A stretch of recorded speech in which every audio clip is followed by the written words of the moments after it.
Buenos días, el día de hoy vamos a realizar el video haciendo explicación del flujo del campo eléctrico y la ley de Gauss. Para esto estoy con mis compañeros Sarit Luna, María Fernanda, Jorge y yo, que soy Laura Patín. Para realizar este trabajo vamos a hacer una pequeña introducción, luego vamos a explicar unos ejercicios, vamos a hacer la explicación de cada uno de los temas y para concluir unas pequeñas conclusiones.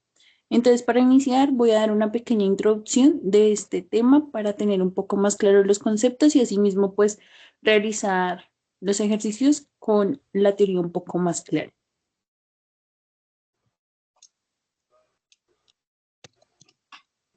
Bueno, para iniciar, vamos a explicar qué es el electromagnetismo.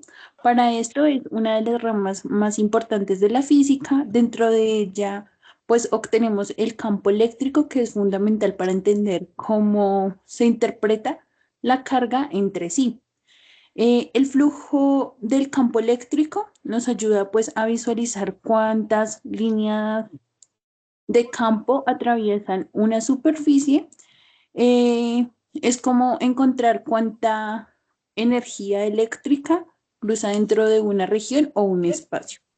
La ley de Gauss es una de las herramientas matemáticas eh, poderosas que nos realiza este flujo con la capacidad de entender pues cuál es la carga encerrada dentro de la superficie y pues esta ley es esencial y útil en sistemas simétricos como lo son una esfera, un cilindro, un plano. Esto debido a que pues permite calcular el campo eléctrico de una forma más sencilla y así poder tener como más claro los cálculos y de una forma que no sea tan compleja. A continuación, mi compañera Sarit va a dar una explicación de uno de estos temas con un ejercicio. Bueno, entonces tenemos el flujo del campo eléctrico. Una pequeña introducción ya la dio nuestra compañera, pero como para argumentar un poco más, se podría decir, ahí podemos ver el símbolo del flujo del campo eléctrico o flujo eléctrico, la cual es una magnitud escalar que representa el número de líneas del campo eléctrico que pueden atravesar una superficie, como lo dijo nuestra compañera. Su unidad de medida internacional es en newtons por metro cuadrado sobre coulomb.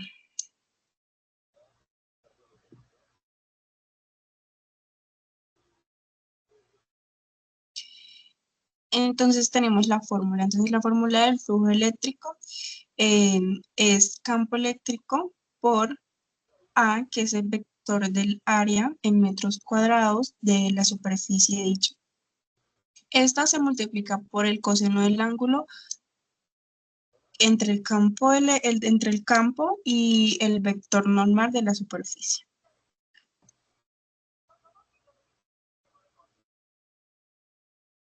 Entonces, como aplicación tenemos un ejercicio, el cual nos dice, en un campo eléctrico uniforme de E, 200 newtons sobre coulomb, aplica hacia la derecha una superficie plana del área, con área de 2 metros cuadrados. Esta se orienta de tal forma en un ángulo de 30 grados con el campo eléctrico. La pregunta es, ¿cuál es el flujo del campo eléctrico que atraviesa la superficie? Entonces tenemos el campo eléctrico que son 200, el área que son 2 metros cuadrados y el ángulo que son 30 grados. Aplicamos la fórmula, la cual es 200 por 2 por coseno de 30. Se resuelve la multiplicación, queda 400 y se resuelve el coseno de 30, la cual es raíz de 3 sobre 2. Esto aproximadamente es 0,8866. ¿Podrías pasar? Entonces, ya tenemos la multiplicación que son 400 por 0,8866. 866. Entonces esta nos da un aproximado de 346.4 metros al cuadrado sobre Coulomb. Entonces, ¿qué podemos interpretar de ese resultado? La cual, esta nos dice que el campo que atraviesa parcialmente es de 346 por punto 4 metros, newton metros al cuadrado sobre Coulomb. Entonces se puede deducir que el ángulo reduce la cantidad efectiva del campo que puede entrar por esa área. Este tipo de análisis es esencial para poder entender cómo interactúan los campos con superficie, como lo estudiaremos más adelante con la ley de Gauss. Muchas gracias. Listo. Nosotros nos guiamos por elegir dos ejercicios del taller, el cual es el punto 8 que vamos a ver, lo cual el enunciado dice lo siguiente. Un capacitor lleno de aire formado por dos placas paralelas, cada una de ellas con un área de 7.60 metros cuadrados, paralelas a una distancia de 1.8 milímetros. A estas placas se les aplica una diferencia potencial de 20 voltios. Como primera pregunta dice calcular el campo eléctrico entre las placas. B, la densidad de carga superficial. C, la capacitancia. Y D, la carga sobre cada placa.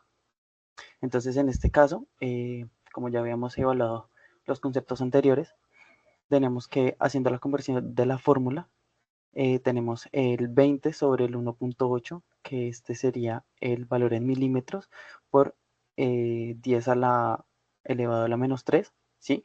Esto nos va a dar un resultado que es el siguiente que vemos en la parte de abajo, que es 1.11 por 10 a la 4 voltios sobre metros, y este valor da sobre kilovoltios sobre metro, ¿sí? Para la respuesta B, donde tenemos que hallar la carga superficial,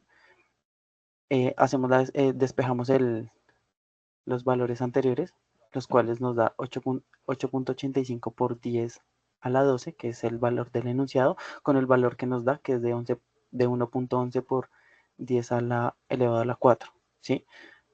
Dando como resultado que la carga superficial es de 98.3 Newton Coulomb sobre metro cuadrado, ¿sí? Seguimos con la capacitancia, que es el punto C, donde evaluamos igualmente los resultados desglosados en los anteriores, los cuales tenemos que A es 7.60 centímetros cuadrados, que es el valor del enunciado. Al hacer la comparación con los datos resultantes, nos da que es de 8.85 10 a la menos 12 por 7.60 por 10 a la menos 4. Todo esto va sobre 1.8 por 10 elevado a la menos 3, dando como resultado que la capacitancia para este ejercicio es de 3.74, que es el valor que vemos en la parte de abajo. ¿Listo? A su vez, evaluamos el siguiente ejercicio, que es el punto 9, donde el enunciado nos dice: un capacitor de placas paralelas de 10 μ UF con placas circulares está conectado a una batería de 12 voltios. La pregunta es la siguiente: ¿cuál es la carga de cada placa? B, ¿cuánta carga habría en las placas si se duplicara la separación? Y C, y el capacitor permaneciera conectado a la batería. Y C, ¿cuántas cargas habría en las placas si el capacitor se conecta a una batería de 12 voltios después de aplicar el radio de cada placa sin modificar la separación? Entonces, de igual manera, evaluamos, ¿sí?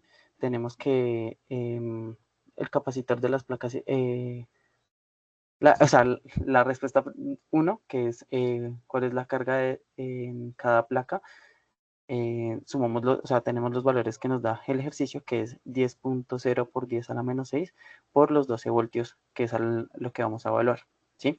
Haciendo despejando el valor, nos da que 1.20 por 10 a la menos 4 coulombs es igual a 120 μ sub coulomb. Para la respuesta B, que es cuánta carga habría en las placas si se duplicara la separación, como vemos en el enunciado, la fórmula nos dice que es coulomb sobre 2, esto es igual a 5.μ sub F. La carga Q es igual a C por el voltaje, que sería en este caso 5.0 por 10 a la menos 6, multiplicado por el voltaje, que es 12, dando como resultado 60 μ sub C en este caso. Siguiendo con la otra pregunta del ejercicio, que nos dice cuánta carga habría en las placas si se conectara una batería de 12 voltios, es decir, evaluamos los datos anteriores y los convergemos en una batería de 12 voltios. Entonces, área se cuadruplica, ¿sí? Entonces decimos que sería el 40 por 10 a la menos 6 por los 12 voltios. Esto nos daría una carga total de 480 μ sub C en este caso. ¿Listo?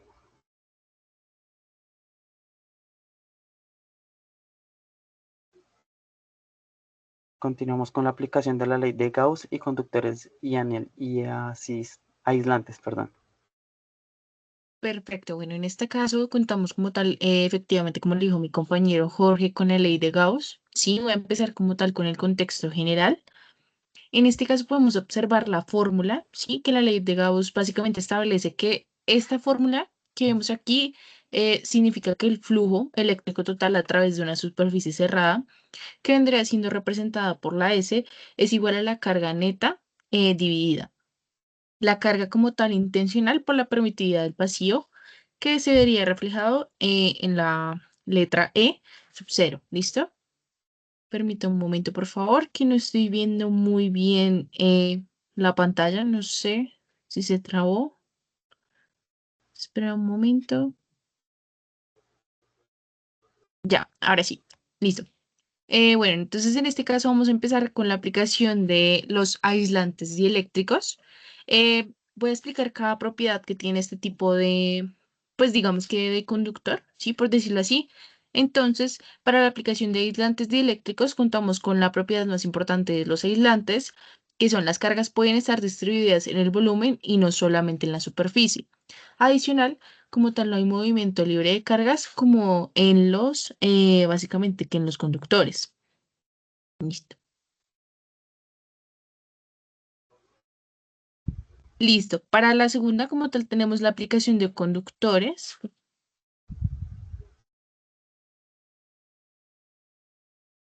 Listo. Contamos como tal con las aplicaciones de la ley de Gauss, que es la distribución de carga volumétrica uniforme.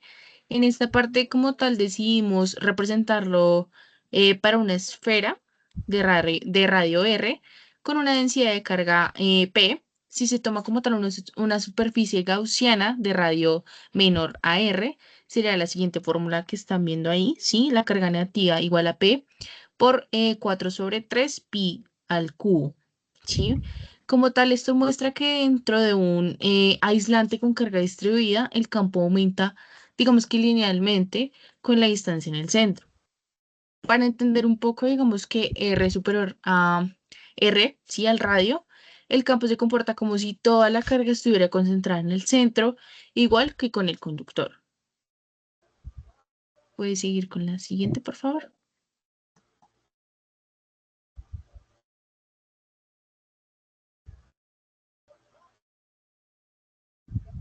Listo. Por último, tenemos aquí un cuadro, ¿sí? Tenemos una comparación un poco rápida, digamos que de los conductor, bueno, el conductor y el aislante. En este caso contamos con la propiedad que es el campo eléctrico interno. Tenemos que tiene una conductor pues de cero, ¿sí? Y el aislante, digamos que no necesariamente tiene que ser cero.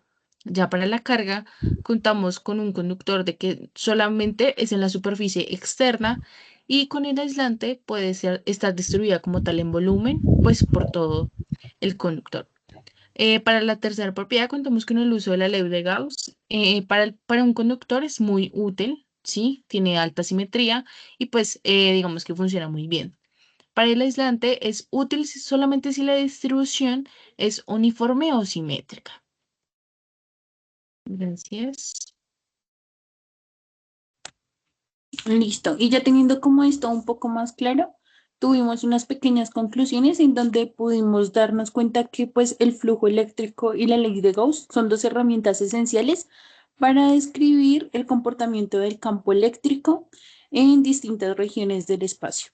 También pudimos ver que el flujo eléctrico lo entendimos como la mejora para interpretar tanto las direcciones como la intensidad del campo y pues la ley de Gauss nos permite relacionar la carga del campo, simplificando pues el análisis de muchos problemas físicos que se ven a lo largo de esto. Adicional, también pudimos darnos cuenta que utilizamos esta práctica con la ley para mostrar que la física pues se encuentra en orden y se ve de una manera más natural con diferentes patrones que incluimos pues en situaciones tanto complejas, pero que pues a su vez son más fáciles para interpretar y pues desarrollar en diferentes aspectos. Entendemos que pues es importante tener estos conceptos debido a que son claves para el avance de las áreas tanto electrónicas, ingenierías eléctricas y como en la tecnología, porque pues se pueden aplicar en diferentes aspectos. Esto debido a que nos ayudan juntas para poder evaluar ciertos tipos de espacios o orígenes que demuestran cómo se puede ver de una manera más eficaz. Esto es todo, muchas gracias y damos por concluido el video.